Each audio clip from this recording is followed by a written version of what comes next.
there's no one who can stop Derrick Rose except Derrick Rose himself, So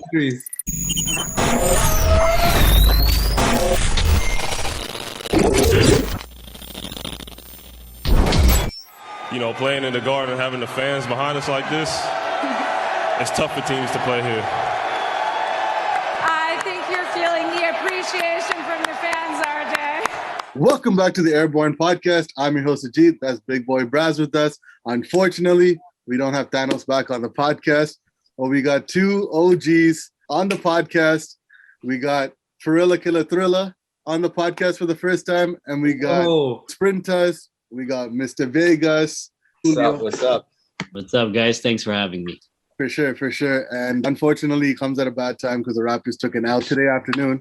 The Raptors lose 120-103 to the New York Knicks. Pascal Siakam in the fourth quarter was nowhere to be found. On the clock here at the Garden.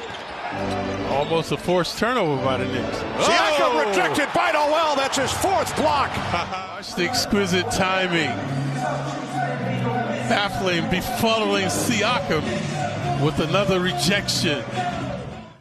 The Raptors, for the most part of this game, kept it close. Julius Randle was torching the Raptors all night long. 45 seconds remaining.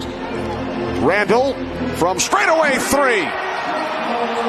Yeah, he's just been phenomenal, folks. Straight on with the three ball. Derrick Rose, former MVP, came off the bench, was lighting him up. In every aspect of the game, Kenny.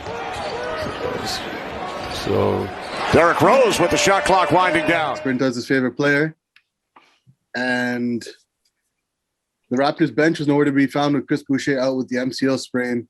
Don't know when he's going to return, but for the most part, the Raptors' 4-game win streak comes to an end, and the winning streak of the New York Knicks goes up to 9 now, and they're playing the best basketball in about 7 to 8 years. So we're going to start with the new boys on the podcast. What are your thoughts on tonight's game? I know you guys haven't really been keeping up with the games with all the losses piling up. So what was your first impression of watching a full game of the Raptors today? Well, I think the first impression, the starters, they played well. I have nothing bad to say really about Van Fleet. Lowry, he had an off game. He wasn't shooting well. But it came down to the bench. Bench was just dominating, completely outscoring Raptors. And that's what it came down to. They got outscored in the end by 17. And what else do you want? Obi Toppin came in 3 for 3 threes. That's on that team as well. That will be the 5th of 6 straight at home for the Knicks. Here's Toppin with a corner three. Second consecutive three ball for Toppin. Lowry's shot is short. Here comes Rose. Back out. Toppin wide open. Gets the roll. Another three. His third of the game. Obi Toppin. The Knicks lead by 16. The guy killed it. What do you expect? There's only so much that your starters can do until they need a break. Mm-hmm. And that's where Raptors really just let the Knicks go. They fell apart right with the bench. Sprintos? Yeah, you know what? It was nice to watch the Raps. Nice to see a healthy Raps team for once after so long. I just think they played the wrong team. They're playing a team, New York Knicks. They're just too hot right now. I think the game meant a little bit more to the Knicks because they really want to keep that win streak going, whereas the Raptors are really just trying to figure out how they're going to work together now that they have, OG, Pascal, Van Vliet, Lowry all back. So, it was a good game. We couldn't close it out, but, we did well for the first 3 quarters. Just got close. You were always holding on tight when the bench came in because you didn't know what they were going to give in each one of those quarters. Unfortunately, it worked against us because I think the Raptors got outscored 40-11 or 40 plus for sure on the bench side. New York murked us. Bravs, to your point earlier, I know we talked about this off camera. You were saying how we were arguing about this. Basically, Pascal had a really good game, but in that fourth quarter, he was nowhere to be found. I'm going to let you take it over. You tell me. Well, when you label Pascal as your number one source of points, right, you have to be reliable, right? Doing those 2 turnovers to OG, the stupid passes, the missed layups and the missed threes, you have to be consistent. You have to be clutch, right? I think we were down by 12 points, and we could have honestly cut it close. We could have, right? Because there was 3 minutes left. But just those stupid turnovers and terrible ball movement and decision making. I think Leo Rados was saying, he's instead of passing the ball around, we grabbed the ball and one person was controlling the offense, right? We should have kept going the ball past it, and then I wish we got more Kem Birch involved. You know what I mean? Like if your threes are missing, because OG missed that three, that was an air ball. You should feed the middle, right? Or feed the inside. Rely on that. But man, Pascal, he let me down. I know you guys are all saying he did well. He did do well, but he wasn't clutch, right? And that's what it comes down to. He's being clutch. I think it's the fourth quarter, man, and who we're going to. Like, we're going to Gary Trent Jr. to start the fourth, like 3 plays in a row, and he's just trying way too much. Yeah, he's trying. And then Pascal's missing open layups, turning the ball over, missing shots. I would like to see regular more Pascal. Yeah, it's Pascal. Like I would like to see a little bit more Lowry, a little bit more OG, who had good games. You know, it is what it is. Pascal's our go-to player, so we got to ride with him and get his confidence going. You know, I think one thing that the Raps did well is they were passing the ball a lot. 31 assists today on 36 field goals. They were moving the ball, and it was good to have people healthy. No, but Pascal needs to stop running like a headless chicken, He needs to, put his head up and, pass the ball and, look where he's going, It looks like he has no head. He's like... That's been his problem since the beginning. He'll get that run in, and he just puts his head down, and wherever he lands, he lands. Most of the times it's either turnover or he's, but another problem with this game is Raps weren't getting the calls either. Yeah, there's a lot of times where there should have been fouls called, and, the refs weren't doing their job, I think. To Aaron's point, man, the Knicks are just a better team. That's what it is. They're just playing better. 9 in a row. They have the fans there. They have the hype there. You need that. You can tell that New York basketball is back and they're having fun. You can see how much fun they're having. When they went on that run, Obi Toppin was scoring. 9 additional points per game during the month of April. Yeah, and the timely hooping as well, especially by Barrett in clutch times. Toppin wide open from 3 with the shot clock winding down. And now it looks like the Knicks are going to challenge. Yeah, there's the 3 ball by Toppin. The whole bench was jumping up. You can just see that they have just a lot more energy. They have younger players. Can we take a moment just to talk about the Knicks? The Knicks, this team, you got to love them. They're a team of misfits, a bunch of guys who just didn't fit anywhere. I was looking at it in the last 5 or 6 years. Julius Randle, went from the Lakers to New Orleans. Derrick Rose, you guys know his story. Taj Gibson, OKC, Minnesota. Nerlens Noel has been tossed around. Yeah. Reggie Bullock's been tossed around. And now, even like Thibodeau as well, right? Now they've all found a home. And this is a strong, gritty team. Julius Randle's been picking it up, man. Dropping double-doubles. He's leading the team in points, rebounds, assists. Laker. Yeah. And it's reminding me of the Bulls, Look at that defense. They're number 1 in defense. Tibbs is really bringing that defensive mindset. These guys can score. Julius Randle now can hit threes. So he can bang you up inside. He can take it from the outside. He was unstoppable, Julius Randle was unstoppable in the beginning. He was torching us from 3. He's shooting a career high 40% from the 3-point arc.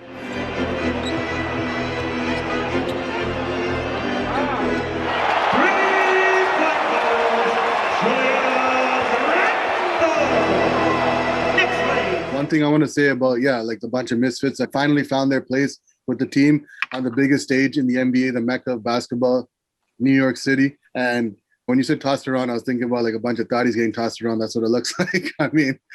That's what it is. Like Julius Randle, he's probably going to win Most Improved Player of the Year. Yeah, he's a runaway player. He was a lottery pick in 2014. He was a 7th pick that went to the Lakers. Does he really deserve to be a Most Improved Player? Because 7 years, Those were his expectations, though, right? Coming into the league. And unfortunately, that first game he played as a Laker, he got injured. He broke his leg, and then he came back. But shout out to him. Kudos to him for stepping his game up.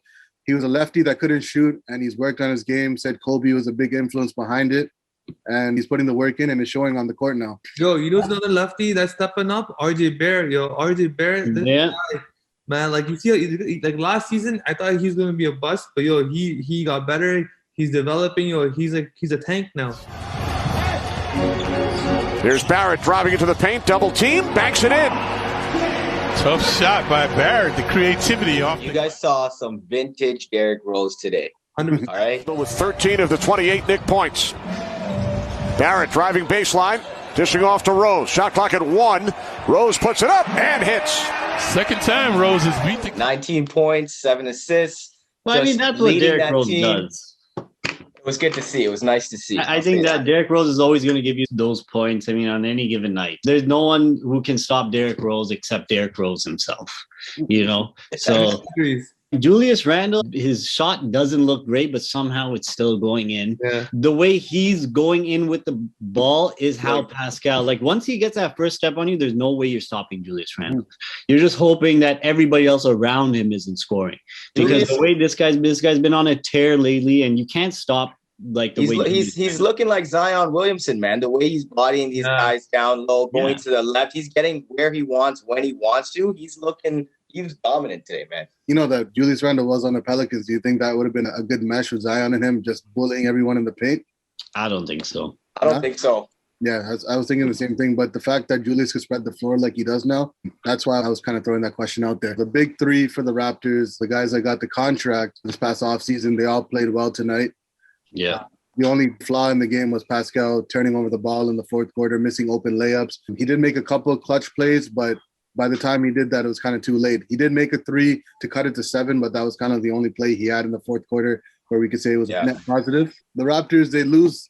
The winning streak comes to an end. They're 25-35. They're fighting for that play-in spot with the Chicago Bulls and the Washington Wizards. They have a tough schedule coming up against teams like the Lakers, going against the Clippers twice. The Nets are coming back around again. They got Cleveland on Monday. Oh, yeah, and they also have Denver. Seems like they're going to... Are the Clippers healthy right now? Kawhi's, I think, right now. PG's in and out, but I'm pretty sure by the time they play the Raptors, they'll be healthy. And as much as I hate the Clippers, I mean, PG is playing some MVP basketball right now. In regards to Defensive Player of the Year. Clippers are going to go small against Embiid after the 2 fouls from Zoo. George, double clutcher, lay it in, count it in a foul, and send him to the line for the old-fashioned 3-point. Okay, empty corner. Danny Green goes away from the screen, and this time Mike Scott a little late on the baseline rotation. Allows Paul George to get inside, and then great concentration after getting whacked upside the head. But he won't on MVP. He's not, but the second half of the season, he has turned it up. 100%. Yeah. He's turned it up. He's done something similar to that last season, too. I mean, he does it. What we're going to see, is it going to be playoff B or way off B? he did that in his final year in OKC when he was dropping 28. He was in the conversation for MVP, I think third in the voting, and then he got bounced in the first round to Damian Lillard. But yeah, one thing I did want to say about Julius Randle before we jump back on the Raptors end of the game, he's one of the only players in NBA history to drop 23, 10, and 6. 23 points, 10 rebounds, 6 assists, along with Jokic, Giannis, who are doing it the same year, and then the other guys are like Will Chamberlain and a bunch of other guys I saw on the list. His IQ is so good. When he's getting double teamed, he's finding the open man. He's making the right play, and that's the difference for a guy like him. Because not only can he score, but now he's mature and he's finding the open shot in the right place. So Knicks are looking good, man. Yo, Bullock's threes came off Randall's passes because he's double teamed, yo. So yeah. And he was hot early too. 6 seconds on the shot clock. Flynn on his case. Cross court to a wide open Bullock, who nails a 3. Finn Bullock, mentioned IQ, good ESP, right in front of the Knicks bench. Bullock was hot early too, man. He came out on his own 9-0 run in the beginning, dropping 3 threes, and that's what kind of blew open the game a little bit to get him a little comfortable. Right now, they're playing with an all-time high confidence, and they don't seem like they don't feel like they can lose. And one of your points, I think it was Sprinters or Bilal that said this, but they're the key word team. Like they're like the Raptors from a couple years ago, where they were just gelling on any play possible. Yeah. And the Raptors are still trying to figure themselves out because they got so many new pieces, like a Freddie Gillespie, a Kem Bridge, a Gary Trent Jr. Rodney Hood is nowhere to be found, but he's still part of that unit. And what's the deal with Rodney Hood? Injured? I believe he's injured, but also with the team fully back healthy. This is the second time since March 29th that the Raptors have been healthy as a full starting unit. Yeah. Wow. Gary Trent Jr. and Gillespie, I don't know if I mentioned this earlier, but both those guys were completely lost in the lineup. Gillespie, he had 3 seconds in the key. He couldn't finish a basket at the rim. He looked like Aaron Baines. Yeah. I was thinking today Aaron Baines would have been better than what I saw today, man. This kid, he's too timid. I know he's young, but like he was just playing soft, man. He wasn't like imposing his will in the game. At least put a body out there. Even if you're not getting the rebound, help your teammates get a rebound, man. Like I don't know. He was a little soft today. It's just the first time I saw him play. really play for the Raptors or play for anyone. So we'll see. We'll see. Not a good first impression on you. Not right? a good first impression. No. Yo, but to be honest, he's actually really good. Yo, Freddie G, like ever since he joined our squad, like our I don't want to say hype, but like we went from like really soft to like up here, yo. Like there's more energy. So yo, big ups to him. But yeah, I agree with you. Him like he looked really like timid today. Rebounding, I know it didn't look like it tonight, but with those two guys coming in, and when I say two guys, I'm talking about Kem Birch and Gillespie.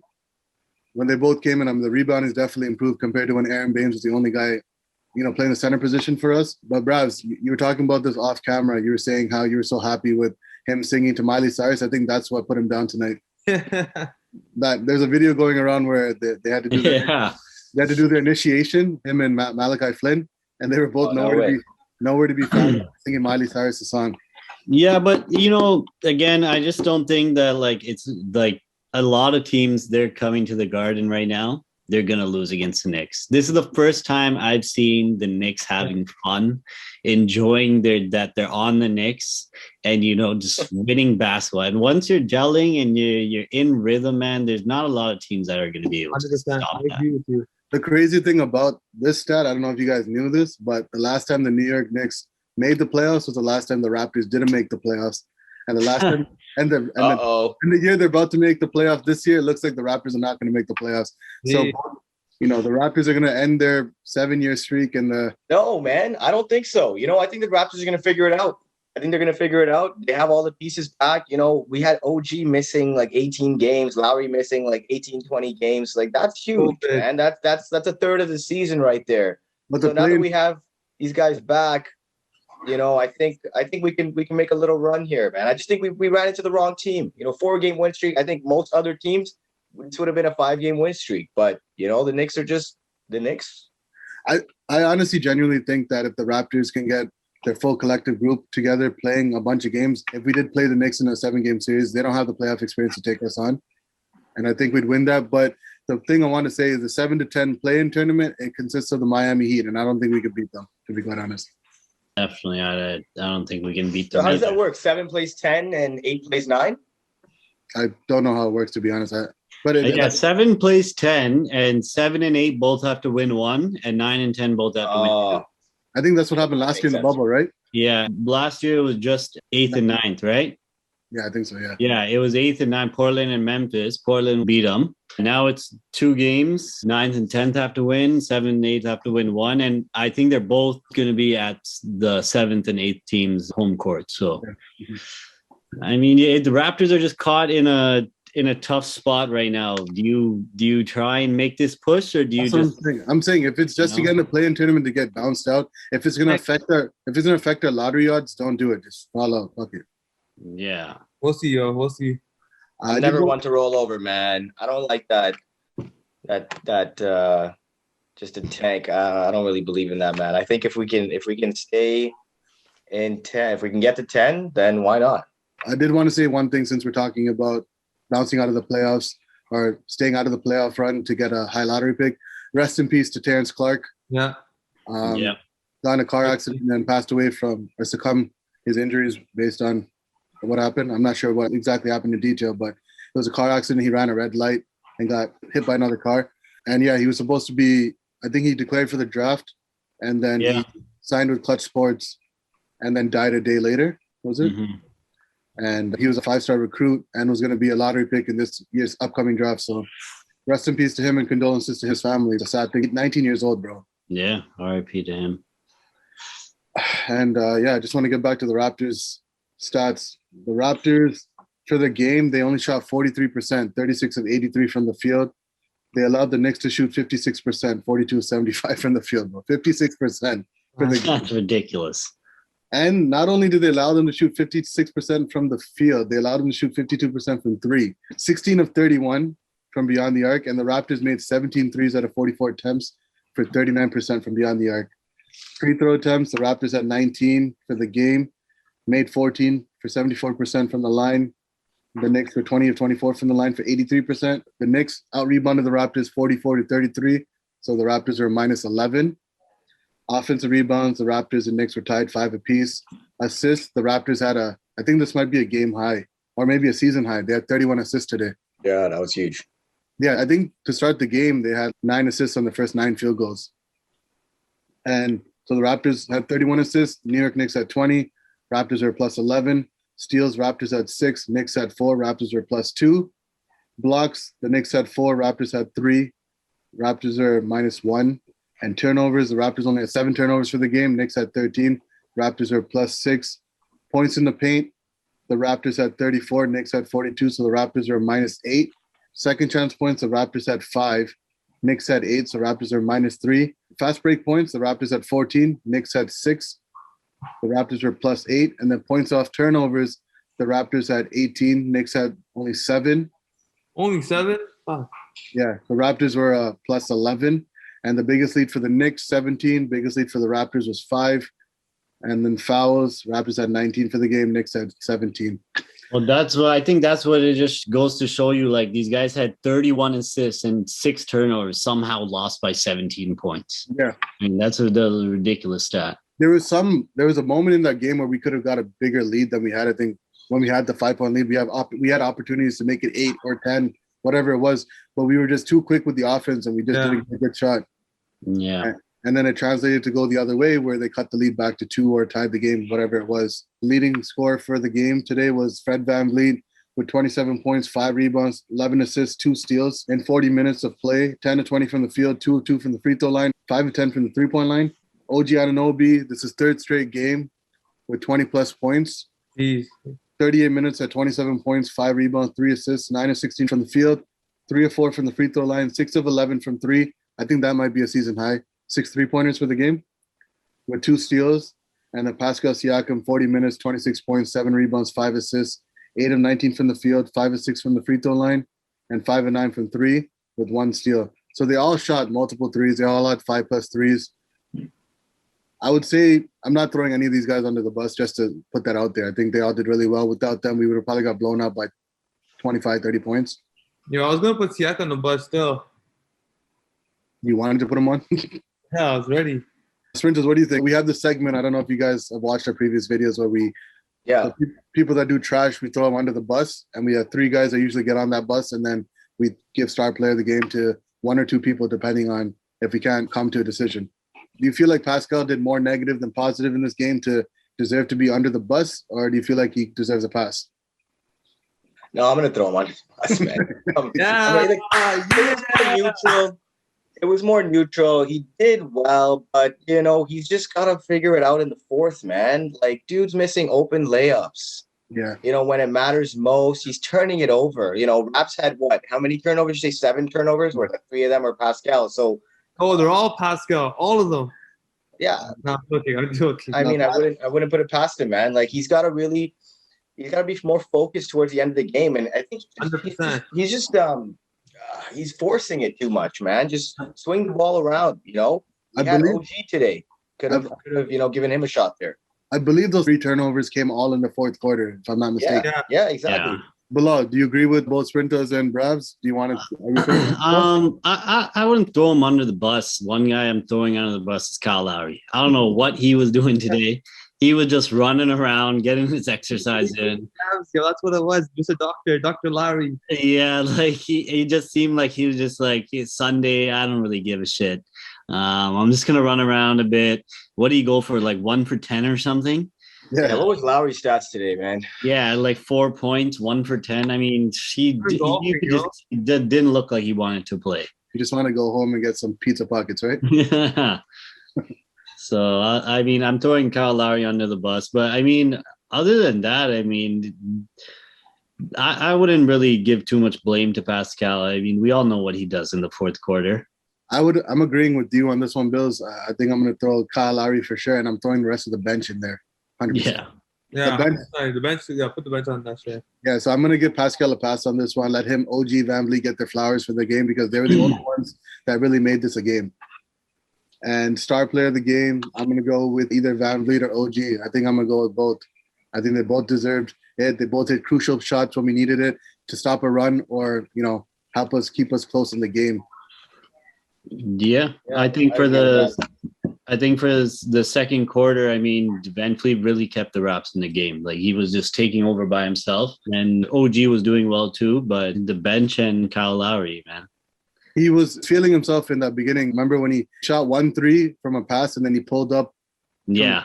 three-point line and then... We're not going to win games with Kyle Lowry scoring 4 points. Yeah. It's not going to happen. We need Kyle to drop, 10 to 15 points. And we need him just to have that presence. Even if Kyle's going to drop 8 points, we need him to be a bulldog. You know what I mean? And really just take control and play the point guard role. He didn't. So, yeah, I agree. He goes under the bus. And in terms of the stars of today, if I had to put it in order, I'd say OG first, followed by Van Vliet. I know Van Vliet, shared the ball a lot, probably had better stats, but it was nice to see OG come out and perform and be confident in his shooting. Yeah. Yo, OG is a hidden gem, yo. This guy's amazing. There was a rumor out there with Miles Turner out with Indiana that we were thinking of maybe shipping out OG to Indiana for Miles Turner at the center position because OG is from Indiana. That's where he played in his college hoops. But that's another topic for another day. Just want to put that out there as a hot debate in case you guys want to come back on the podcast and talk about it. But like you guys were mentioning, Kyle Lowry, 36 minutes, 4 points, 7 rebounds, 9 assists, 1 of 10 from the field, 2 of 2 from the free throw line, 0 of 8 from the three-point line with only 1 block. But he didn't turn the ball over. He only had 1 turnover. But one stat that did pop up during the game on the screen was that he's second in the category for charges on the season with 20 for the year. And he's always going to put his heart and soul out on the floor. His shot just wasn't falling tonight. But in that third quarter, I felt like they were going to get Julius Randle into foul trouble. He went into the second half with no fouls, and he came out with 3, and I thought they were going to get him in foul trouble to maybe help us gain momentum, but it didn't work out that way, unfortunately. Before we wrap up this podcast, I did want to name a couple of the New York Knicks leading scorers. RJ Barrett, Maple Mamba, Canada's finest. In 38 minutes, he had 25 points, 12 rebounds, 4 assists, 8 of 16 from the field, 6 of 7 from the free throw line, 3 of 7 from the three-point line. I hope you pick the Team Canada. We need him. Yeah, I think he might. With Jamal Murray going down with the ACL injury, and shout out to him, he had a successful surgery. But Julius Randle in 39 minutes had 31 points, 10 rebounds, 1 assist, 10 of 17 from the field, 6 of 8 from the free throw line, 5 of 7 from the three-point line, 4 turnovers. And then Sprintaz's favorite player, D Rose, 33 minutes at night. Out tonight. 33 minutes, he had 19 points, 4 rebounds, 7 assists, 7 of 10 from the field, 5 of 6 from the free throw line, took 1 3-point attempt but missed, and 2 steals. But one thing I want to say about D Rose, the man was trying to find his role after being injured for multiple years consecutively. But since being in Minnesota and dropping that 50-point game, he's kind of resurrected his career and found himself a niche and a role. Like, he's found his niche in the league and he's found a role for himself. And now I didn't think it was fair to bash him for his first stint in New York because that team was so discombobulated. But the second time around, like, he gets his proper opportunity to play for a playoff team and hopefully help these young guys maybe prosper, maybe upset a team in the first round, because they're not really a 4th seed team. I know they're in 4th place right now, but the 5th place team, I don't know who's there. I think it might be Miami at the end of the season. Who knows? But I think right now in 5th place, this is what the standings are like right now. He's the Celtics, right? Yeah, I believe it is the Celtics. It's Atlanta Hawks, but they might fall to the Celtics, yeah. But I don't think the Knicks are beating the Celtics. Yeah, I don't think so. And if they do, I'm going to be shocked, to be quite honest. Atlanta Hawks are in the mix right now, too. So right now, 1st is Brooklyn, 2nd is Philly, 3rd is Milwaukee, 4th is New York, 5th is Atlanta, 6th is Celtics, 7th is Heat, Hornets is 8th, Pacers 9th, Washington 10, Chicago is 11th, and the Raptors are 12th right now. Jeez. We got to do some work, man. We got to do some work. The Raptors, the Washington Wizards, and Chicago Bulls are all pretty much tied. Yeah. And we have the tiebreaker over the Washington Wizards if they do try to jump us for that 10th spot. Chicago has the tiebreaker with that, so if they have to drop for us to even have an opportunity. Right. Any final thoughts about this game before we wrap this thing up? Any of the new guys, Mr. Vegas, Ferrella Killabilla Thrilla? I'll say it again. It was just a bad team we had to face. At home, you're not gonna, like, I had a bad feeling about this game from the start, and they're playing fun basketball. I mean, hopefully Raps can pick it up. I know they got a tough schedule going ahead, but I mean, it's going to be very tough now to even, I think, be in that play-in spot. Wizards are playing great basketball too now. Yeah. Westbrook and Beal have gotten it together. That whole team's meshing. They're winning basketball. So now you just got to ask yourself, you're going to try and make it in and you want to lose to, one of these good teams, Miami or something like that in the play-in? Or do you want to just start, tanking and try and get a higher pick? So yeah, we have a tough back-to-back coming up. We can take care of Cleveland. I think we have the season series against them right now. We destroyed them in the last game. I think we set a bunch of career record highs, franchise highs, or franchise records. And then we have Brooklyn on the second night of a back-to-back. We just faced a solid team. The New York Knicks, they're 2-1 against us right now. We faced them at the wrong time. They were too hot to handle. And Tom Thibodeau he loves these hard-nosed, gritty, nitty guys who are down to put their 100% in. That's why it didn't work out in Minnesota, because there are a bunch of soft players like Andrew Wiggins and Karl Anthony Towns. That's why Jimmy's like, fuck this, I'm out. That's why he's like, I'm out of here. And it's showing that Tom Thibodeau knows how to coach when he has the right players in his system. And that's why they have the top defense right now. And we'll see if it shows in the playoffs when they make it for the first time in 7 years. That's going to do it for this podcast. Appreciate everyone for tuning in. If you haven't liked the video, make sure you like it. If you haven't subscribed to the channel, make sure you subscribe to it. What are y'all waiting for? Stop slacking, bro. And we'll be back Monday night after the Cleveland game. I appreciate both of you guys for coming in and Thanks for having us. Thanks, man. It was a lot of fun. Yeah, spending a few minutes to give us some of your basketball knowledge, and hope to do it again sometime. Sure. But till then, stay blessed, stay woke, and please stay safe. Peace.